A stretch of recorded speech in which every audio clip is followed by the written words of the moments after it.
السلام علیکم۔ اب ہم دیکھتے ہیں آج کہ ایسٹ انڈیا کمپنی کی تعلیمی پالیسی جو کہ چارلس گرانٹس کا بانی تھا، اس کے کیا اہم نکات ہیں۔ نمبر 1، مغربی علوم اور عیسائیت کے فروغ کی تعلیم کے لیے مشنری اداروں کی بالواسطہ اور بلا واسطہ مدد اور سرپرستی کی جائے۔ ایک تو یہ تھا ان کا اہم نکتہ کہ ڈائریکٹلی اور انڈائریکٹلی ان کو مدد فراہم کی جائے، ان اداروں کو، ان افراد کو جو کہ عیسائیت کی تعلیم جو ہے اس کو پھیلانے کے لیے کام کریں، عیسائیت کی تبلیغ کے لیے جو کام کر رہے ہیں، ان لوگوں کی سرپرستی کی جائے۔ دوسرا اہم پالیسی کا نکتہ یہ تھا کہ مغربی تعلیم کے ساتھ ساتھ مشرقی علوم کو بھی جاری رکھا جائے تاکہ کاروبار حکومت میں فوری طور پر کوئی خلل واقع نہ ہو، کیونکہ انگریز ایک مکار تھا، سوچ کا حامل نظریہ تھا ان کا، اور کافی زیادہ دقیق پہلو بھی ان کے پیش نظر تھے کہ اس کے کیا اثرات ہو سکتے ہیں۔ اس لیے انہوں نے یک لخت مسلمانوں کے اور ہندوؤں کے نظام کو ختم نہیں کیا، بلکہ اسٹیپ وائز وہ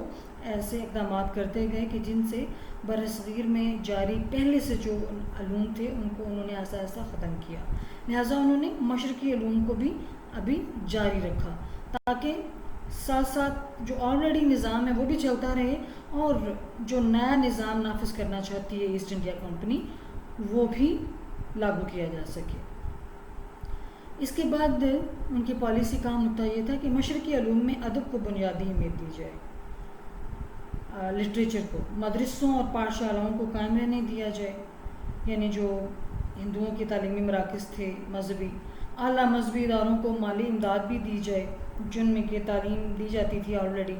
اور وہ اوقاف کی مدد سے چل رہے تھے۔ خاص کر مسلمانوں کے اندر یہ سسٹم تھا کہ وہ اپنے اداروں کو اوقاف کی مدد سے چلا رہے تھے،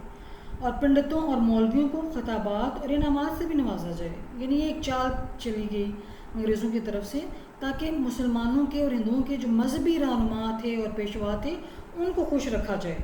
اور ان کو خطابات دیے گئے، ان کو انعامات سے نوازا گیا تاکہ انہی سے تو انہوں نے کام لینا تھا آگے چل کر مزید، کیونکہ جب کسی قوم کے لیڈر آپ کو جو کام کہتے ہیں اور مذہبی رہنما عوام بھی وہی کرتے ہیں، تو ان کو انگریزوں نے خوش رکھنا اپنی پالیسی کا ایک اہم نکتہ جو ہے اس میں شامل رکھا۔ بااثر ہندوستانیوں کا اعتماد حاصل کرنے کے لیے ان کے بچوں کو اعلیٰ ملازمتیں دینے کا نکتہ بھی پالیسی میں شامل کیا گیا، کیونکہ جو ایلیٹ کلاس ہوتی ہے کسی ملک کی، اگر آپ اس کو خوش رکھیں گے اور اس مخصوص اور محدود طبقے کے مفادات کے لیے اگر کام کرے گی حکومت، تو وہ پھر ملک میں ایسی کوئی تبدیلی نہیں آنے دیتے جو حکومت کی راہ میں رکاوٹ ہو۔ پھر ایک اور پالیسی یہ تھی، ان کی پالیسی کا عام نکتہ یہ تھا کہ ایسے نئے اداروں کا قیام عمل میں لایا جائے جو کمپنی کی پیدا ہونے والی نئی ضروریات کو پورا کر سکیں۔ یعنی اب کمپنی ظاہر آہستہ آہستہ اپنے پنجے گاڑ رہی تھی، سیاسی طور پر مضبوط ہونا چاہ رہی تھی۔ پہلے تو صرف ان کا مقصد تجارت تھا، اب وہ اپنا سیاسی اثر و رسوخ بڑھا رہے تھے تاکہ یہاں پر ایک ایسا ماحول اور ایک ایسا ڈھانچہ بنایا جائے جہاں پہ وہ اپنی حکومت جو ہے وہ بغیر کسی خلل کے اور رکاوٹ کے کر سکیں، اور ان میں ایسے افراد تیار کیے جائیں جو ان کے نئے نظام کو کامیاب بنانے اور کمپنی کے استحکام میں معاون ثابت ہوں، کیونکہ ان کے پیش نظر ایسے ملازمین کا حصول تھا جو ان کی جو مقاصد ہیں حکومت کے اس کو وہ سمجھ سکیں اور اس کو فروغ دے سکیں۔ تو اس دور کے جائزے سے بظاہر یہ احساس ہوتا ہے کہ کمپنی تعلیمی معاملات میں غیر جانبدار تھی، یعنی اپنے آپ کو وہ شو اس طرح کر رہے تھے، دکھا اس طرح رہے تھے کہ کمپنی جو ہے وہ تو تجارت کی غرض سے ہی آئی ہے اور اس کا تعلیمی معاملات میں کوئی عمل دخل نہیں ہے، حالانکہ صورتحال یہ تھی کہ وہ تعلیم کے معاملے میں بھی ہر پہلو کو دیکھ رہے تھے، جیسا کہ مغربی مورخین نے یہ ثابت کرنے کی کوشش کی ہے،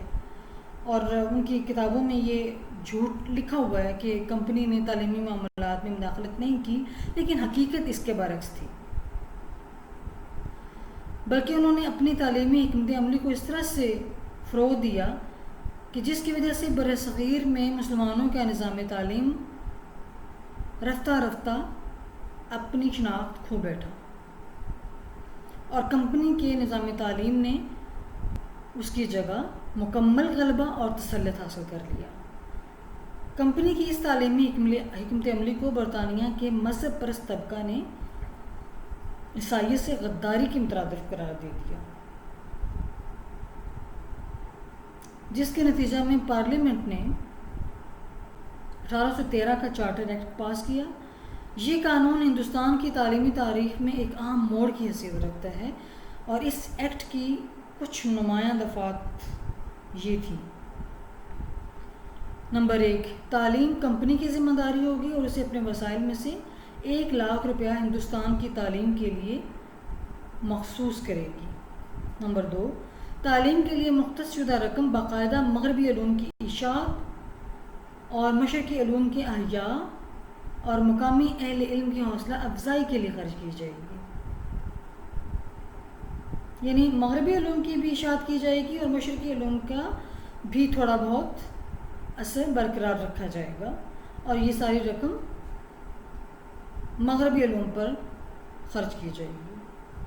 پھر یہ کہ تعلیم کا اولین مقصد اہل ہند تک عیسائیت کا پیغام پہنچانا ہوگا، ہندوستان کو عیسائیت کی طرف راغب کرنا ہوگا، اور جس کے لیے مشنری اداروں کی سرپرستی کی جائے گی۔ نمبر 4، مغربی علوم اور سائنس کی تعلیم انگریزی زبان کے ذریعے کی جائے گی۔ تو جب آپ کسی قوم کی زبان پڑھتے ہیں تو ساتھ ہی آپ اس کا ثقافت اور کلچر بھی اڈاپٹ کرتے ہیں۔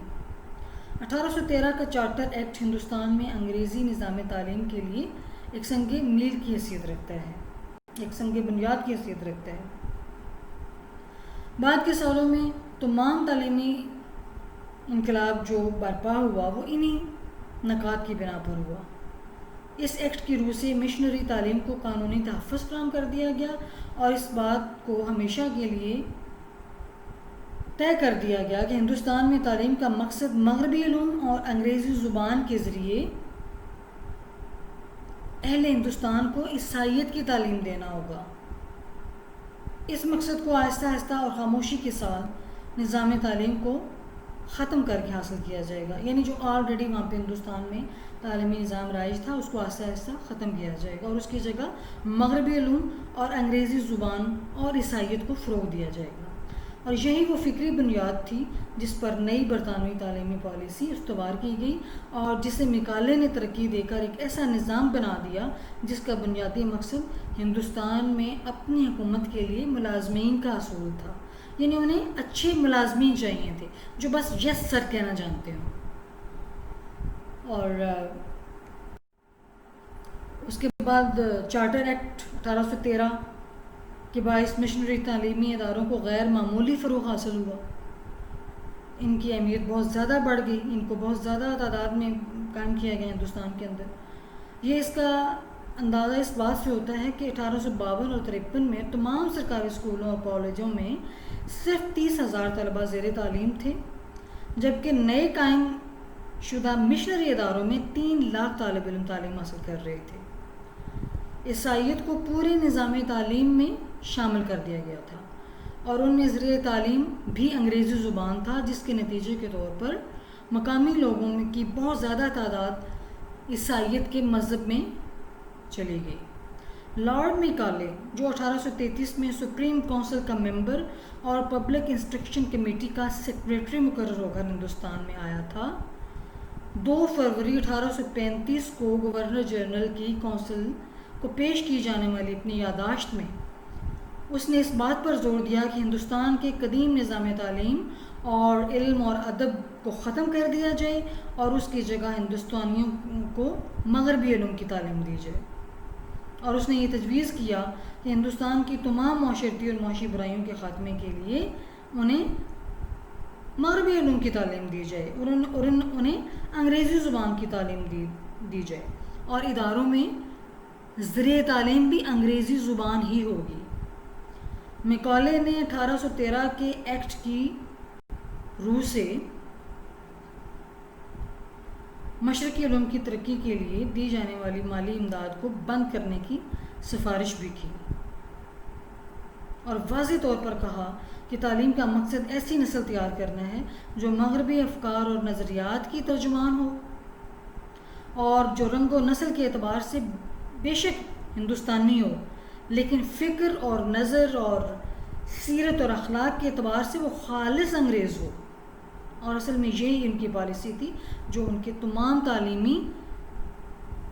جو احکامات تھے اور اقدامات تھے ان میں ہمیں نظر آتی ہے. مکالے کی ان سفارشات کی روشنی میں تیار ہونے والی تعلیمی پالیسی کو بینٹنگ ریزولوشن کہتے ہیں، جسے 7 مارچ 1935 کو منظور کر لیا گیا.